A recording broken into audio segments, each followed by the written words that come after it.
સુરત શહેરની અંદર છેલ્લા 25 વર્ષથી શિક્ષણ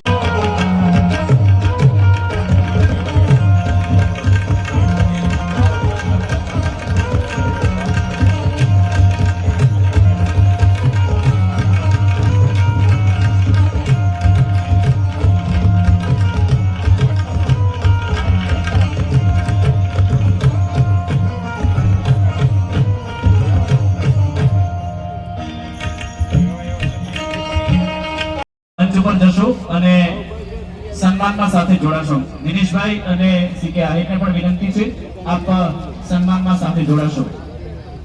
સમગ્ર ગુજરાત ગૌરવ લઈ શકે એવા સુપ્રસિદ્ધ લોક સાહિત્યકાર આપણે જેમને આતુરતાપૂર્વક રાહ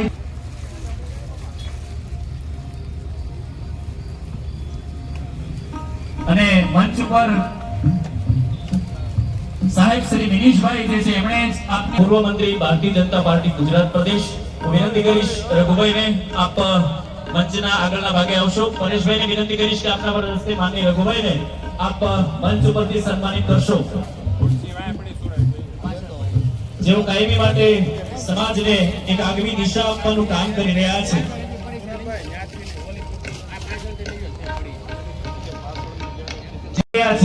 રિમોટ કંટ્રોલની માધ્યમથી આપણે નિલમબેનને વિનંતી કરીશ કે બાળકોના વરદસ્તે આપ ઓપનિંગ કરાવશો અને 2 થી 5 મિનિટ આપણે વિડિયો નિહાળીશું।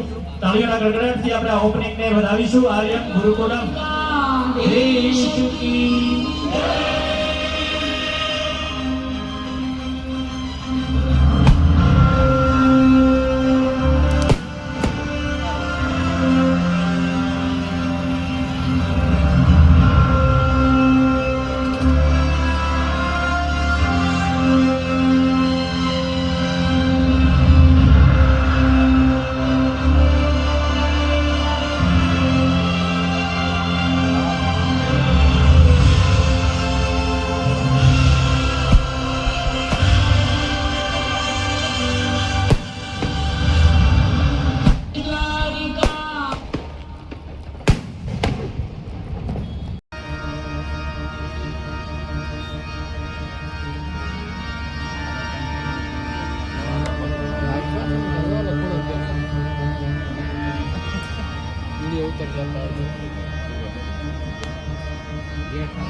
લક્ષ્મણની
છોકરા ભાઈ એમાં હમા બેઠા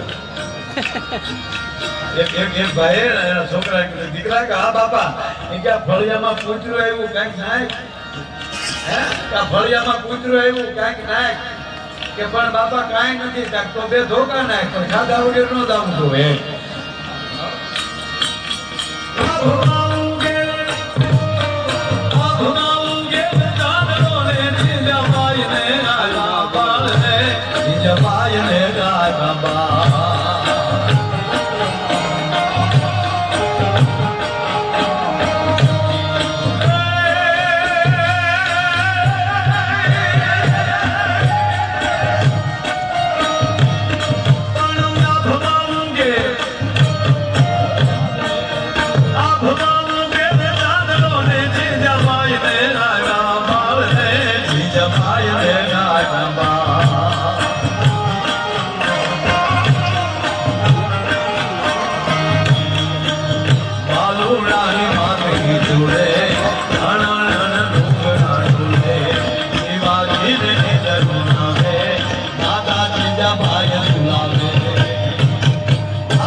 બાલ અને બાલુડાની માત વિચોડે અને પેટમાં કોની સાંભળેલી શિવે નામ લક્ષ્મણની વાત અને બાલુડાના મુખ સે દીધી ઉડી એની મુખ સે દીધી આપણા 16 સંસ્કાર છે 16 સંસ્કાર આપણે બધાને નહીં મળે તમને કેમ ખબર પડી ને બેટા તમારું નથી માનતો એટલે બોલો સાહેબ પણ જેને જોતા જેના કેવા કે દેવા હવા મળે એટલું નહીં બાપ આ જેદી આપણી પાસે ગેસના ચૂલા નહોતા આપણી માવું રહોડામાં ક્યારેક બેઠું આપણા દેશી ચૂલામાં કેવા રોટલા કરી દીધો અને ખૂબ જવડી થાળી હતી દાદાના પૈ જેવા રોટલા થતા હતા જો કે એ સમય દાદો આગો નથી તો નો માન્યા તો આ વચ્ચે તમને યાદ કરતા હું આ દેશનો વડાપ્રધાન જે સૂચના આપે ને કાયદાને જે માણસ ફોલો કરશે ને એ જે કાંઈ કહેતા હોય પછી એમાં આપણે વિરોધ કરીએ કે કેમ તમે એમને આમ ના એ ઉપરથી મેં કીધું એમ કે આખા વિશ્વની જે પરિસ્થિતિ જોઈ અને દેશનો વડાપ્રધાન નિર્ણય કરતા હોય ડીઝલ ઓછા બાળજો તેલ અને આપણે તો ઘરની ઘાણીના તેલ હોય દેશની જે ઘાણી થાય છે આપણે ઘણી કાંઈ એમ ન કરતા બાપા એની પૂરેપૂરી સૂચના એમાં હોનાની ના પાડી તો કયા ગાય ના મોઢ આવડા ના ફોન કરજો મારા બાપ કોરોનાની અંદર વડાપ્રધાન શ્રીએ નરેન્દ્રભાઈ મોદીએ થાળી વગાડવાનું કીધું હતું એનો અર્થ એ નહોતો કે થાળી વગાડવાથી કોરોના વયો જાય, એનો અર્થ ઈ નહોતો. ખાલી એને પ્રયોગ કર્યો હતો કે અહીં દિલ્હી બેઠા બેઠા એમ કહો કે આખો દેશ થાળી વગાડે, અને થાળી વગાડે કે નહીં, અને વગાડે એનો અર્થ ઈ થયો કે ના, હવે અહીંથી જે સૂચના દેશું ને એ આખો મારો રાષ્ટ્ર એક પગે ઊભો રહી જશે, એનો પ્રયોગ કરવાની એ વાત હતી. વાત એવી જ રીતે ઘરનો જેમ મોભી કે એમ જ્યારે આખો પરિવાર કરતો હોય, એવી જ રીતે સમાજનો મોભી કે એવી રીતે ક્યારેક આખો સમાજ કરતો હોય. ભગવાન કૃષ્ણ કહે છે કે અર્જુન, એક વડીલ કે અને સેવાળાના માણસોથી કીધું કરે ને એને ઉત્તમ સમાજ કહેવામાં આવે છે. ઉત્તમ સમાજ એટલે વાત એ છે કે મહેમાન ગતિ પેલી ઉત્તમતાની ખબર પડે. આ માવું બેઠા છે ને ખબર છે અમને, તાવડીને દાંત કાઢતા કેટલી માવું જોઈ સાબા તાળીઓથી વધાવો, એ આપણા જ પરિવારના સમાજમાં ખબર પડે. હો, ગરમી ગુજરાતને જ ખબર પડે કે તાવડી દાંત કેમ કાઢે. બાકી અત્યારે ગેસ વગર તાવડી દાંત ન કાઢે, કારણ કે તાવડી દાંત ડીમડી થઈ ગઈ. મોટી તાવડી તપે નહીં એમાં. આનંદી આવ્યો હરીભાઈ, આ ગેસ આવ્યો ને પછી મોટી તાવડી તપતું બંધ થઈ ગયું. કરવા જ મારીને જેમ કરવું એમ આમ તાવડી શાંત થઈ ગયું. હા, સમજે ને? એટલે આ તો તમે હસાવાના છો, આનંદ કરાવવાના છો. પણ વાત એ છે કે આપણી માં રોટલા કરતી હોય, વૈશાખમાં તાપ તપતો હોય, બપોરનું ટાણું હોય, અને રોટલા કરતા હોય એમાં તાવડી દાંત મળે કાઢવા, તો ઘરના 5 રોટલા કરવાના હોય ને એ 10 રોટલા કરી નાખે. હું કામ કે આજ મારી તાવડી દાંત કાઢે નથી, મારા ઘરે કોઈ મહેમાન આવતું છે. તેથી ટેલિફોન નહોતા, તેથી મોબાઈલ નહોતા, અને બાપ અહીંયા જે રોટલા થઈ રહી ને હકીકત ખબર પડે કે 10 મહેમાન આવીને ઊભા છે. આ જે મહેમાનોને માન દેવાની વાતો છે, એમ આજે પૂનમભાઈ આપણે બધાને મહેમાનોને બોલાવ્યા છે. જે પરિવારના માણસ બધા મહેમાન જોડે આવ્યા છે, ત્યારે એક આનંદ કેવો છે.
કથાકાર પૂજ્ય ગોપાલ બાપુ